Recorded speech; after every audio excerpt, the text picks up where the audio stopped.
几百块的无人机一架就能炸毁坦克，标枪等便携式导弹更是能一发入魂。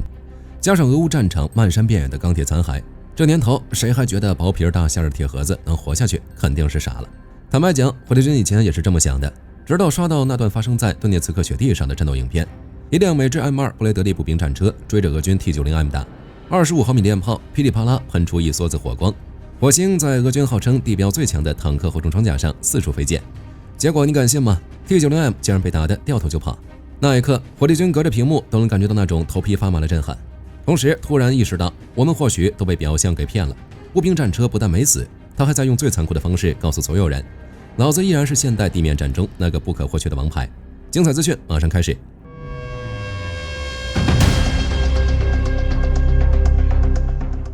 之前的多期视频，火力军讲了陆战之王坦克为什么这么憋屈。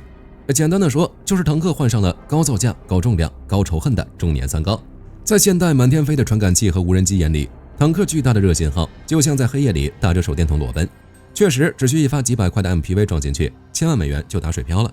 这种边界效应的崩溃让坦克变得极度憋屈。那火力军为什么认定防务不及坦克的步兵战车会成为地面战的主力呢？首先，俄乌战场的数据明明白白地告诉我们，这就是事实。根据英国国防部的统计，2024年俄军队平均每天要损失11到15辆坦克，以及20到30辆各式装甲车。但在乌军手里的 M2 布雷德利呢？截至去年10月，开源情报显示，仅经过视觉确认的布雷德利损失仅有112辆，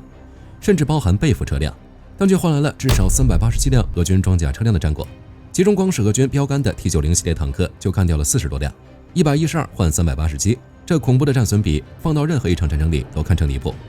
更离谱的是，战场上还出现过布雷德利单车击毁3辆俄军装甲车辆后全身而退的战例。车组成员接受 CNN 采访时，只是轻飘飘说了一句：“我们只是做好了本职工作。”这说明什么？这说明只要火力够猛，防御玩得够艺术，步兵战车照样能告诉坦克谁才是老大。其次，火力军也知道，大家平时爱看无人机炸坦克、炸装甲车，是因为这种以小博大的画面感极强，因此很多人都在说无人机才是未来。可现实真的如此吗？2025年，俄罗斯自己都承认FPV 无人机对装甲目标的实际毁伤率被严重高估，原因很简单，电子战、烟雾弹、龙甲、主动防护系统以上，无人机的命中率直接腰斩再腰斩。有一个从俄乌战争之初就很容易被大家忽视的地方，尽管无人机在当今对战场的作用不可忽视，但对于大部分的普通人来说，我们对于战场的认知更多来自双方放出来的视频，而这些视频在很大程度上既有幸存者偏差，同时也存在双方刻意的舆论导向。不然的话，为什么无论是俄国自己的生产线，还是乌克兰的军援项目，都在追加坦克装甲车的投入呢？当然，火力军也没说无人打击不好，只是像布雷德利、CV90、黄鼠狼这些北约步兵战车，早就把这些防御手段玩得门儿清。反观俄军的 BMP2、BMP3，电子战几乎为零，龙甲更加装得乱七八糟，车组训练严重不足，才被一架500块的无人机给收了人头。就像几天前乌克兰国防部长米哈伊洛·费多罗夫披露的战报一样，光2025这一年，乌军的无人机军团就凭借819737次经过视频证据确认的打击，致使24万名俄军士兵被消灭或重伤，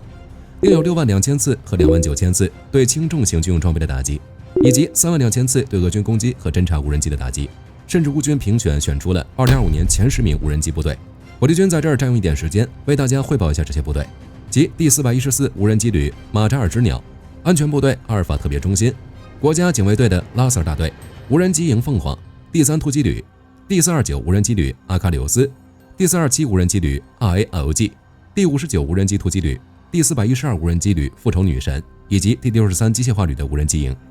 正是有了他们，才给予俄罗斯沉重的打击。需要划重点的是，这不是武器代差，而是使用方式上的碾压。最后，步战车璀璨的未来才是火力军确定它是主角的重要原因。让我们把视角拉回到1966年，苏联在红场阅兵上亮出了 BMP-1 步兵战车，这在当年是震惊世界的黑科技。它第一次让步兵小弟有能跟坦克大哥正面对抗的载具。但这车有个致命缺陷，为了省空间，设计师把主油箱设计在了后方的下车门里。没错，士兵下车推门的一瞬间，等于是推开了一罐460公斤的炸药桶，这导致在实战中只需一发 RPG 飞过来，全车步兵就能瞬间享受火化服务，所以 BMP-1 才被戏称为步兵火葬场。与之较劲的美国看到 BMP-1 这个新物种后，也赶紧在1981年搞出了布雷德利，并在海湾战争中用25毫米链炮配上陶式导弹，打得伊拉克坦克漫山遍野跑。到了21世纪，步战车的进化走向2个极端，第一个极端是重型化，这里必须点名以色列人的疯魔之作纳闷子虎，这玩意儿简直是装甲车界的重量级相扑选手，全身塞满了复合装甲，重量高达54400公斤。你敢信一辆不装大炮的装甲运兵车竟然比 T90 坦克还要重14000公斤？以色列人的思维很直接，坦克再贵也没我士兵的命贵，除非你拿重型反坦克导弹正面硬轰，否则它就是一个地表最强的移动保险柜。另一个极端则是轻快化，以南非的大山猫和意大利人的半人马作为代表，南非人当年被全世界制裁，养不起坦克，干脆点亮了8轮全驱轮式战车的科技术。大山猫在公路上能跑120公里的惊人时速，简直是开着装甲车的 F1 赛车手。他能悄悄绕到敌方坦克的后方，打一炮换一个地方，完美诠释了天下武功唯快不破。意大利人更夸张，在不到24000公斤的车体上塞进了一门120毫米坦克炮，这种玻璃大炮能在坦克还没反应过来时就冲到射程内开火。但无论是哪种进化，都在向我们证明一件事：步战车不再是配角，它已经具备了独立统治战场的能力。至于未来战场，火力军不止一次强调，未来的战场一定是信息化的战场，无人战车将代替士兵走上第一线。最典型的例子就是巷战，这是所有指挥官的噩梦。对守城方而言，拿着便携式导弹藏在暗处，坦克进城就是当场暴毙，装甲车也强不到哪儿去。如黎巴嫩战争中，一个3人小组利用微型地道网和哨所，硬生生牵制了以色列装甲先锋部队整整12小时，直到导弹耗尽才被攻陷。这就是为什么火力军说巷战需要无人战车出场。无人战车体型小，噪音低，它不会流血，走在你背后给你一炮，你都不知道是谁打的。不过当前缺陷呢也十分明显，俄罗斯曾在叙利亚测试过天王星9无人战车，虽然火力猛，但电子系统太拉胯，在距离控制站不到500米的情况下，竟然先后19次失联，这在城市战中绝对会被敌人牵走去研究。当然，这并不妨碍火力军对未来巷战模式的推测，估计就是无人机打头阵，后面跟着一群无人战车提供火力，这种组合就算损失了也不心疼，总比损失一个培养20年的坦克车组划算。这引出了群化武器的概念，也就是陆地上的蜂群战术。2020年的纳嘎冲突，阿塞拜疆用无人机群24小时摧毁了亚美尼亚130辆坦克。既然无人机可以群攻，无人装甲车同样可以，这不是单纯增加数量，而是以高效协同、低成本饱和攻击取胜。一个完整的群化集群可以包揽排雷、侦察、运输、协同攻防等所有领域。当你面对1万个杀了一个我，还有千千万万个我的无人平台时，对手想赢这场战争，就必须付出高到无法承受的代价。最后，火力军想跟大家聊聊未来30年的步战车样子。步战车未来的发展正朝着4个科幻的方向狂奔：隐身、纯电、电磁化、无人。首先是隐形怪兽，美国在2002年就提出了未来履带式隐身装甲车 FCST， 英国人甚至推出了欧洲第一辆塑料隐身坦克，车身是用环氧树脂和玻璃纤维做的，这种材料可以改变颜色与周围环境一致，还能极大降低热辐射。虽然装甲弱了一点，但在发现及摧毁的时代，看不见才是最强的装甲。其次是能源革命，纯电力战车正呼之欲出，坦克发动机占了全车重量的20%，如果改成纯电驱动，体重会明显减轻。电力系统对负载变动的响应速度极快，还能精准控制每个轮子的转速，原地转向、横向停车随便玩，每位士兵都能变成战场车神。更重要的是，纯电力战车是电磁武器的最佳搭档，这就引出了最强的防御——主动式电磁装甲。它利用感应线圈，在感应到敌方飞弹来袭后，直接弹出一块高动能钢板将其撞断。